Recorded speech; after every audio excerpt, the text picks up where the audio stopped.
Mic check, sana malinaw. Hello, hello, hello. Okay.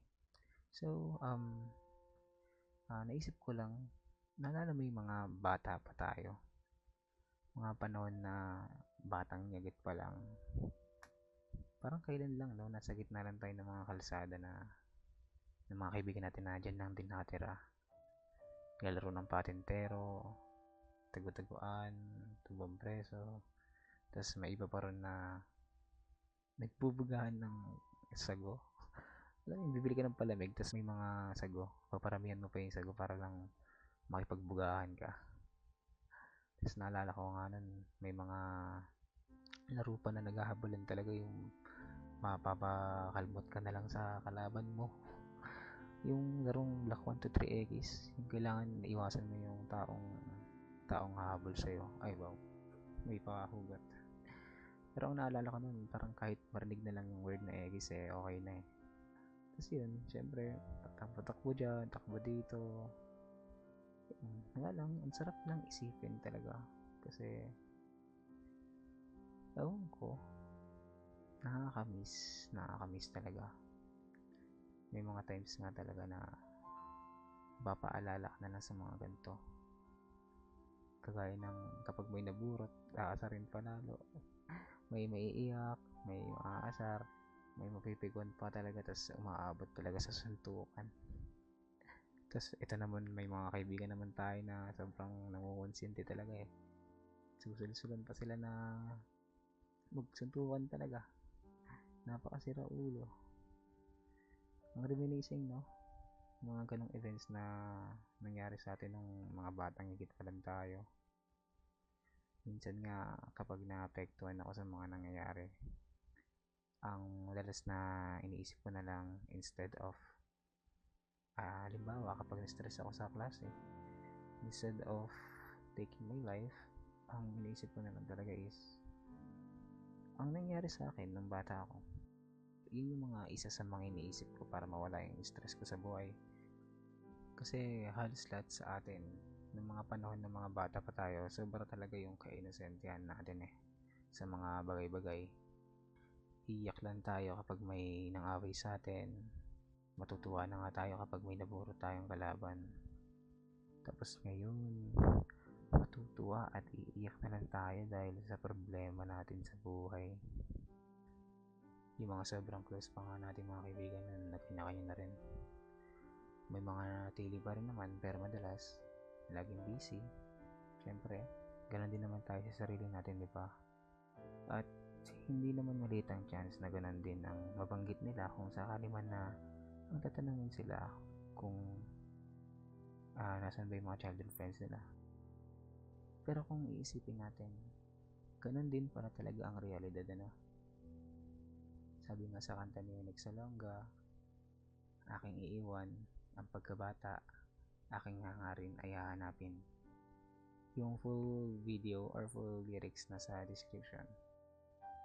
Pero nag-i-indicate yung kanta talaga na ang katotohanan sa buhay natin bilang mga nasa legal age na ay may iwanan talaga natin yung mga pagkabata natin. Tapos magsisiisbungan tayo bilang real person. At syempre hanapin natin yung mga sarili nating landas, sarili nating pagkatao, sarili nating pathway para ma-achieve natin yung mga goal natin sa buhay.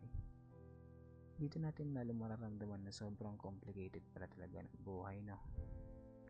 Sabi ko nga sa last video ko, hindi ko na talaga ganun minamind yung mga bagay na hindi naman talaga importante sa akin.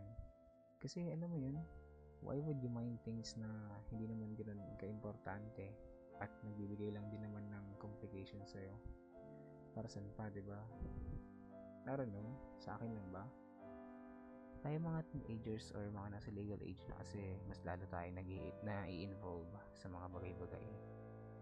Pero I will never judge people sa kung anong gusto nilang gawin o mangyari sa kanilang buhay. Basta, as much as binibigyan nila ako ng permission para magsalita ng tingin ko tama na gawin nila, ay doon lang ako a-action.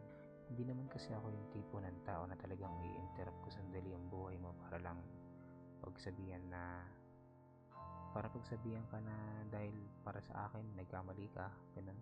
Hindi ako ganun tao.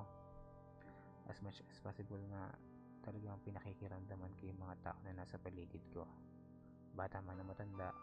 Pero since puro kaedad ko naman na yung nakakasalamuha ko at mas matanda na rin yung mga lagi kong nakikita sa paligid ko sa pang-araw-araw, sila yung usual ko talagang gustong tulungan at ma-share ng mga bagay-bagay. Ako kasi emotionally supportive talaga akong tao, lalo na kung damang-dama kong kailangan talaga nila ng tulong. Pero hindi ko rin naman talaga hinahayaan yung sarili kong magkamali na makiramdam o pakiramdaman yung mga bagay na tingin ko nasa kanila. Kaya dito na pumapasok yung sinasabi kong mga importante talaga na bagay na dapat ay binibigyan ko ng pake. Hanggat maaari, talagang nagbibigay ako ng respeto sa taong kinakausap ko. For example, may kaibigan ako nalulungkot. Kung naisip ko man na kailangan niya ng tulong, ang pinakauna ko pa rin tatanungin is yung permission ko para makausap siya at matanungan ko siya kung anong nararamdaman niya at kung pwede ba akong magbigay ng advice or tulong sa kanya. Ganun lang kasi ako kasimpleng umapproach ng tao. Hindi lang sa taong malungkot kundi sa lahat ng tao. Dahil lahat naman tayo ay may kanya-kanyang pakiramdam. Basta ang akin lang, marami akong natutunan at natuturuan sa pag-usbong ko bilang tao at pagtungtong ko ngayon sa kung nasan man ako ngayon. Masaya ako, although may mga times talaga na ang hirap, na ang draining ng mga pangyayari. Pero syempre hindi tayo magpapatibag doon, di ba? Kaya kailangan natin paangatin natin yung pagiging positibo natin sa buhay. Kasi sisirain ng negativity yung pagkatao natin, tol. Maniwala ka sa akin. I mean, medyo maniwala ka sa akin kasi ang negativity is nakakasira talaga, di ba? Pero I don't know kung may mga negativity na nakakausbong sa ibang tao, go. Hindi ko kayo pinipigilan. Pero yan, subukan nating isipin ano nga ba talaga ang mas masaya, maging bata or maging matanda, or sabihin ko bang dapat na may mas masaya ba or wala, or dapat ba ay may piliin tayo. So yun lang ulit, another random talk. Nagkaroon lang ulit ako ng pagkakataon, pagkakataon na makapag-record. Actually maraming pagkakataon, araw-araw naman may pagkakataon, tinatamad lang ako. And maraming salamat kung umabot ka rito. Sana nag-enjoy ka, sana naintindihan mo ako. Hindi ko pinipilit na magustuhan mo or sundin mo yung mga bagay na nasa isip ko. Gusto ko lang marinig mo tong nasa isip ko. At syempre, di ba, kung gusto mo rin naman matuto ng mga kaisipang katulad ng sa akin, why not? Kung nag-enjoy ka sa mga nasasabi ko at gusto mo rin gawin yung mga bagay na yun, why not? Syempre, sa akin di ba tama yun? So, bakit hindi ko ituturo sa ibang tao? Pero yun, hindi ko talaga siya pinipilit. Ang mahalaga lang talaga sa akin dito is yung tao, buhay ng tao, emosyon ng tao, dito sa pinag-uusapan ko ha. So yan, kung magkaroon man ulit ako ng thought about sa ibang bagay, I'll be recording it again. Ayun, muli, maraming salamat ulit. Gusto kong maging hydrated kayo lagi, so inam-inam lagi ng tubig. At ngayon ay magpapaalam na ako. Bye!